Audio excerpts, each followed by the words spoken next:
সে সুপারের কাছে বাহিনীর কন্ট্রোল থাকে, তাহলে সেই বাহিনী এসে কত কোম্পানি কেন 480 কোম্পানি দূরের কথা, 4080 কোম্পানি বাহিনী এলেও লাভ কিছু হবে না। যদি এটা এসপির হাতে কন্ট্রোল থাকে, থানার ওসির হাতে কন্ট্রোল থাকে, কাজের কাজ কিছু হবে না। তুমি জানো, আমি জানি, বাহিনীর কন্ট্রোল কাদের কাছে থাকবে। আর একটা সবচেয়ে বড় ব্যাপার আছে, যেটা অনেকে ভাবনা চিন্তার মধ্যে করে না, যে বাহিনী, এক কোম্পানি বাহিনী মানে মোটামুটি মোটের ওপর 100 জন আছে। এই বাহিনী তাদের গাড়ির চালককে, বাহিনীর গাড়ির চালক হয় বাহিনীর লোক থেকে হবে, আর না হলে সেই এলাকার স্পটে বাহিনীর গাড়ির চালক অন্য কাউকে দেওয়া হবে, সেটা আবার হয় সিভিক নয় অন্য কেউ। মানে এমন ঘটনা আমরা দেখেছি, 2 কিলোমিটার দূর থেকে বাহিনী আসছে, 2 ঘন্টা সময় লেগেছে। মানে বাহিনীকে এমনই ইনস্ট্রাকশন দেওয়া হয়েছে বা এমনই তাদেরকে ঘোরানো হয়েছে। স্বরাষ্ট্রমন্ত্রকের তরফ থেকে এবার একটা বড় উদ্যোগ নেওয়া হয়েছে। 240 প্রায় 480 কোম্পানি বাহিনী 10ই মার্চের মধ্যে আসছে। এটা একটা বড় ব্যাপার, ভোটের দিনক্ষণ ঘোষণা হওয়ার আগেই আসছে। এবং তুমি জানো, এর সঙ্গে আরও একটা বড় যেটা কারণ হয়েছে, বড় ঘটনা ঘটেছে, সেটা হচ্ছে সিএ এর জন্য কমিটি গঠন হয়েছে। সেই কমিটি একদম পরিষ্কার বোঝা যাচ্ছে যে এবার বিধানসভা ভোটের আগে কিন্তু সিএ শুরু হয়ে যাবে আমাদের এখানে, যেটা মমতা বন্দ্যোপাধ্যায় বিরোধিতা করেছিলেন। বাহিনীর ব্যাপারে একটা জিনিস বুঝতে হবে, যে বাহিনীর কন্ট্রোল কাদের কাছে থাকবে। কারণ বাহিনী তো আগেরবারও এবারও এসছে, প্রতিবারই বাহিনী আসে, কিন্তু আলটিমেটলি সেই বাহিনীগুলো ভোটের দিন কিছু কাজে লাগে না। এটা আমরা দেখেছি প্রত্যেক জায়গাতেই। কারণ বাহিনীর কন্ট্রোল কাদের কাছে থাকবে, এটা কিন্তু একটা বড় বিষয়। বাহিনী শুধু এলেই তো হবে না, বাহিনীর কন্ট্রোল কাদের কাছে থাকবে।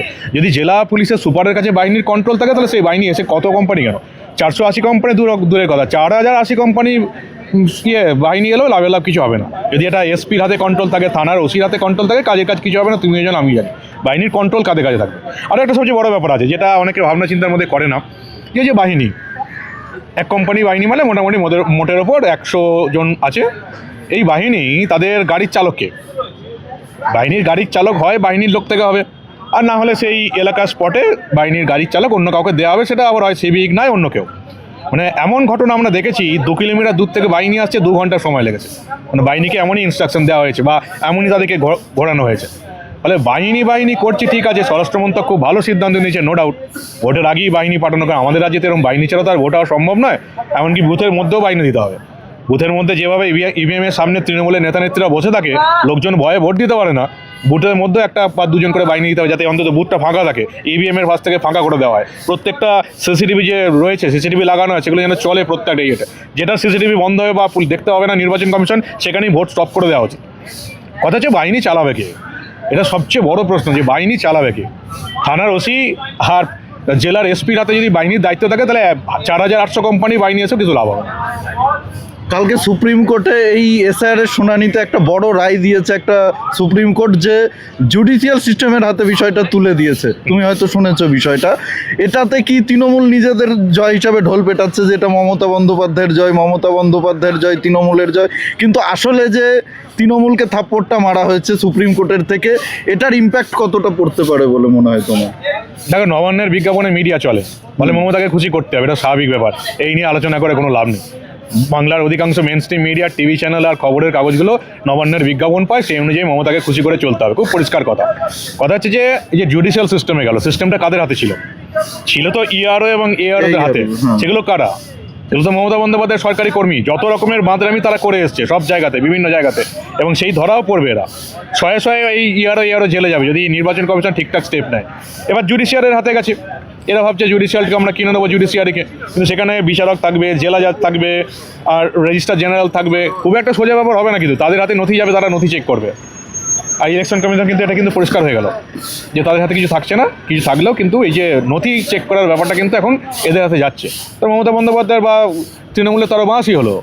এবার তো জুডিশিয়ারি দেখবে, তারা জুডিশিয়ারি কিন্তু কলকাতা হাইকোর্টের কাছে দায়বদ্ধতা থাকবে, সুপ্রিম কোর্টের কাছে দায়বদ্ধতা থাকবে। ফলে বিচারকরা তো আর এই এআরওদের মতো এরকম করতে পারবেন না, তাদেরকে সঠিক সিদ্ধান্ত নিতেই হবে। ফলে ইলেকশন কমিশনের ভালোই হয়েছে, মমতা বন্দ্যোপাধ্যায়ের মুখ বন্ধ হয়ে গেল, আর কিছু বলতে পারবে না এই নিয়ে। আজকে শেষ প্রশ্ন একটা তোমাকে। প্রতিকুর রহমান সিপিএমের একজন খুব চেনা মুখ, সিপিএমের হয়ে অনেকবার প্রার্থীও হয়েছে। সেই প্রতিকুর রহমান অবশেষে গিয়ে তৃণমূলের কোলে উঠে পড়লো, অভিষেক বন্দ্যোপাধ্যায়ের হাত ধরে আজকে তৃণমূল জয়েন করেছে। মানে এই বিষয়টা যারা এতদিন মানে সেটিং বলে চিৎকার করতো, যে সিপিএম তৃণমূলের সঙ্গে বিজেপির সেটিং আছে, সেই আমরা দেখছি যে সিপিএমের লোক। আগেও দেখেছি শেখ শাহজাহানরাও সিপিএমের প্রোডাক্ট, ঋতব্রতরাও সিপিএমের প্রোডাক্ট, যারা আজকে তৃণমূলের আসন গরম করছে। আজকে এই প্রতিকুর রহমানও সিপিএমে চলে গেল, কি বলবে এই বিষয়টা নিয়ে? দেখো সিপিএমের 34 বছরে এই বাচ্চা বাচ্চা যে ছেলেমেয়েগুলো রয়েছে, সিপিএমের এই 34 বছরে কাউকেই তোলেনি যতদিন গদি ছিল। গদি চলে গেল, নিজেদের জামানত বাজেয়াপ্ত হয়ে গেল বলে এই যাদের নাম তুমি এতক্ষণ বললে বা এই যে সমস্ত ইয়াং ব্রিগেডকে দেখতে পাচ্ছি, এই সিপিএম হেরে যাওয়ার পর যখন বড় বড় লিডারদের জামানত বাজেয়াপ্ত হয়ে যাচ্ছিল, ফলে এই নেতাগুলোকে তুলে আনলো। 34 বছরের আগে, যদি আরও আগে থেকে 2011-তে হেরে গেল, এটা যদি 2000-এর পর থেকে এই মুখগুলোকে তুলে আনতো তাহলে সিপিএম আরও কিছুদিন চলতো। আর তুমি যাদের নাম করলে, এরা নিজেদের এলাকায় কতটা দাপট আছে বা একার এলাকায় কতটা ভোট জিততে পারে তার উপর নির্ভর করছে। এগুলো এখন মিডিয়া সাজাচ্ছে, খুব ভালো কথা, বিভিন্ন রকম ন্যারেটিভ চলছে, ভোট ব্যাংকের অনেক রকম ব্যাপার আছে। প্রতিকুর রহমান নিজের এলাকায় কতটা তার দাপট আছে, তা সে কতটা জিততে পারবে বা তার কতটা আছে, সেগুলো দেখতে হবে। এই বিষয়ে মানবদার সঙ্গে আমি একেবারেই সহমত। নির্বাচন কমিশন এই যে নির্বাচন ঘোষণার আগেই পশ্চিমবঙ্গে কেন্দ্রীয় বাহিনী মোতায়েন করার সিদ্ধান্ত নিয়েছে, মোট 480 কোম্পানির কেন্দ্রীয় বাহিনী মোতায়েন করার সিদ্ধান্ত নিয়েছে। খুব ভালো সিদ্ধান্ত, একেবারে সঠিক সিদ্ধান্ত। তার কারণ ফাইনাল ভোটার তালিকা প্রকাশের পরে কিন্তু বিভিন্ন জায়গায় পশ্চিমবঙ্গে অশান্তি হওয়ার সম্ভাবনা রয়েছে, গন্ডগোল ঝামেলা হওয়ার সম্ভাবনা রয়েছে। গোয়েন্দা রিপোর্ট কিন্তু নির্বাচন কমিশনের কাছে রয়েছে। সেই কারণেই নির্বাচন কমিশন এই এত সংখ্যক 480 কোম্পানির কেন্দ্রীয় বাহিনী মোতায়েন করছে একেবারে নির্বাচন ঘোষণা হওয়ার আগেই। কিন্তু প্রশ্ন হচ্ছে, এই কেন্দ্রীয় বাহিনী কারা নিয়ন্ত্রণ করবে, কিভাবে নিয়ন্ত্রণ করবে? 2021-এর বিধানসভা নির্বাচনেও আমরা দেখেছি, যেখানে গন্ডগোল হচ্ছে, যেখানে অশান্তি হচ্ছে, যেখানে ঝামেলা হচ্ছে, যেখানে বুথ দখল হচ্ছে, যেখানে ছাপ্পা ভোট হচ্ছে, সেখানে কেন্দ্রীয় বাহিনী নেই। কেন্দ্রীয় বাহিনী বসে রয়েছে কোথাও গাছের তলায়, কোথাও চায়ের দোকানে। যেখানে কেন্দ্রীয় বাহিনীর প্রয়োজন ছিল সেখানে কেন্দ্রীয় বাহিনী পাঠানো হয়নি। কেন্দ্রীয় বাহিনী কিন্তু প্রচুর দেওয়া হয়েছিল। 2021-এর বিধানসভা নির্বাচনে প্রচুর কেন্দ্রীয় বাহিনী পশ্চিমবঙ্গে এসেছিল ভোট করানোর জন্য, কিন্তু সঠিকভাবে সেই কেন্দ্রীয় বাহিনীকে মোতায়েন করা হয়নি, ডিপ্লয় করা হয়নি। যেখানে অশান্তি, যেখানে গন্ডগোল, যেগুলো সেন্সিটিভ বুথ রয়েছে, স্পর্শকাতর বুথ রয়েছে, সেখানে কেন্দ্রীয় বাহিনী ছিল না। তৃণমূলকে কিন্তু হালকাভাবে নিলে হবে না। তৃণমূলের পিঠ দেওয়ালে ঠেকে গেছে। তৃণমূল কিন্তু এইবার মরণ কামড় বসাবে।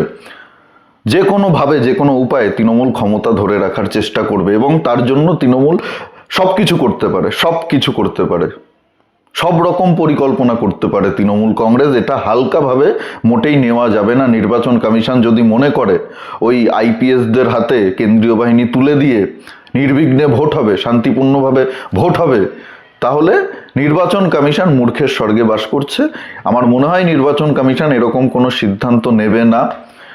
এর আগে 2021-এর বিধানসভা নির্বাচনের থেকে বা 24-এর লোকসভা নির্বাচনের থেকে নির্বাচন কমিশনের শিক্ষা হয়েছে, যথেষ্ট শিক্ষা হয়েছে। তাই শান্তিপূর্ণভাবে ভোট করাতে হলে কিন্তু কেন্দ্রীয় বাহিনী কারা নিয়ন্ত্রণ করবে, কিভাবে নিয়ন্ত্রণ করবে, এই বিষয়টা খুব গুরুত্বপূর্ণ।